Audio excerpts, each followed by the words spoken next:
ভোটে ষড়যন্ত্র করে জামাত সহ 11 দলকে হারানোর যে অভিযোগ বিরোধী দলীয় নেতা এবং জামাতের আমির ডক্টর শফিকুর রহমান করছেন, তিনি দলের সর্বোচ্চ নেতা, সিনিয়র মানুষ, এটাকে আমরা এই অভিযোগ এখন কেন?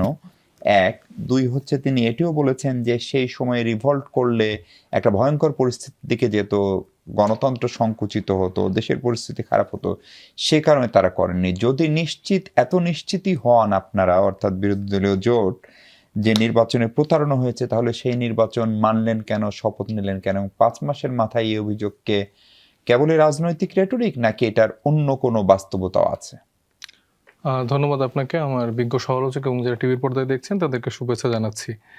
দেখুন, নির্বাচনের পর 4 মাস পর আসলে এই আলোচনাটা আমার কাছে খুব বেশি প্রাসঙ্গিক মনে হয় না, বা বিরোধী দলের নেতার জায়গা থেকে উনি এখন কেন এই আলাপগুলো আনছেন সেটা আমার কাছেও খুব একটা বোধগম্য না।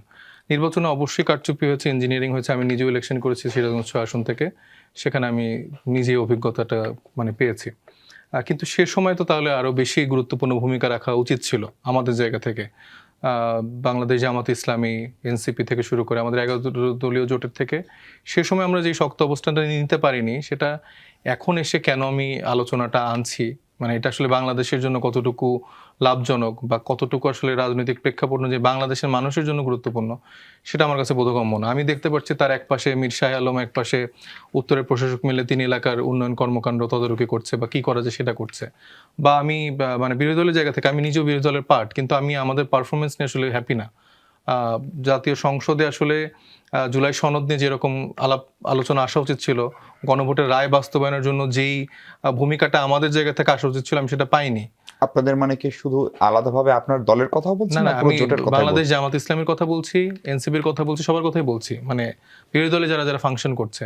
বরঞ্চ আমি কিছু কিছু স্বতন্ত্র প্রার্থীকে তার থেকে বড় বেশি ইম্প্যাক্ট রাখতে দেখছি। বাংলাদেশ জামাত ইসলামী 68টি সিট নিয়ে আছেন, কিন্তু জুলাই সনদ বা গণভোটের রায়ের জন্য তারা খুব বেশি আমি দেখি নাই যে আসলে ভূমিকা রাখতে পেরেছেন। বরঞ্চ এমন একটা সৌহার্দ্যপূর্ণ পরিবেশ বজায় থাকছে যেখানে অন্যান্য মন্ত্রীদের সাথে একরকম আন্ডারস্ট্যান্ডিং, কাজ দেয়া, এইরকম একটা সুন্দর সৌহার্দ্যপূর্ণ পরিবেশ বজায় আছে। তো এই সৌহার্দ্যপূর্ণ পরিবেশের জন্য তো আসলে বাংলাদেশের মানুষ জুলাই গণঅভ্যুত্থান করেনি, পরিবর্তনের জন্য আমাদেরকে সংসদে বসায়নি। এবং এনসিপির জায়গা থেকে যে 8 জন প্রতিনিধিত্ব করছে, তারা চেষ্টা করছে, কিন্তু তারাও আসলে not up to the mark. তো মোটা দাগে আমি মনে করি যে বিরোধী দলের জায়গা থেকে এবং খুবই গুরুত্বপূর্ণ যে বাজেট নিয়ে যে পরিমাণ আসলে আলাপ আলোচনা হওয়া উচিত ছিল, সেটা আসলে কোনোভাবেই আমি দেখতে পাইনি। এবং আমাদের জায়গা থেকে তরুণদের জন্য বাজেটের সেরকম কিছুই নেই।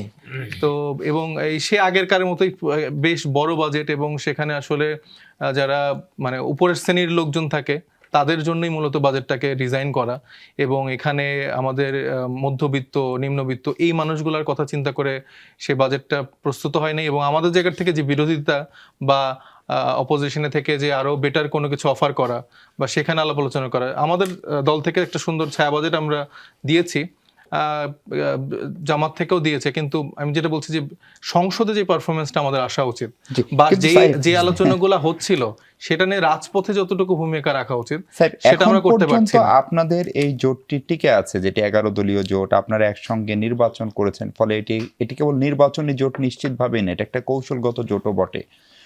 ফলে সেইখানে থেকে আপনি যে টোনে কথা বলছেন, সেটা কি এরকম কোনো ইঙ্গিত দেয় যে রাজনীতির স্বার্থে জামাতের সঙ্গে আপনাদের কোন একটা দূরত্ব তৈরি হচ্ছে, নাকি এটাও কৌশলের কোনো অংশ? এই টোনটাই আমাদের টোন। এটা আপনার কাছে কিছুটা অবাক লাগার কথা, কারণ আমি নিজেরই সমালোচনা করছি। আমরা এই প্রথাগত ট্রেডিশনাল পলিটিক্স থেকেই বের হতে চাই, কারণ সবকিছুতে আমি তো রাইট হব না। আমার সরকারি দলের বন্ধুরা বা অন্য যে কোনো দলের বন্ধুরা সবসময় কিন্তু চেষ্টা করে ডিফেন্ড করে যেতে, কখনো তার ভুলটাকেও ডিফেন্ড করে। তা আমি মনে করি যে আমরা জুলাই পরবর্তী যে জেনারেশন আসলে রাজনীতি এসেছি, আমাদের ভুলটাও স্বীকার করতে হবে যে আমরা একটা ভুল করছি। মানুষ আমাদের থেকে এক্সপেকটেশনটা রাখে। জামাতের সঙ্গে ঐক্য করাটা কি কখনো ভুল মনে হয়? আমাদের সেই সময়কার রাজনৈতিক প্রেক্ষাপট অনুযায়ী আসলে সেটা সঠিক সিদ্ধান্ত ছিল বা বাস্তবতার জন্য ছিল।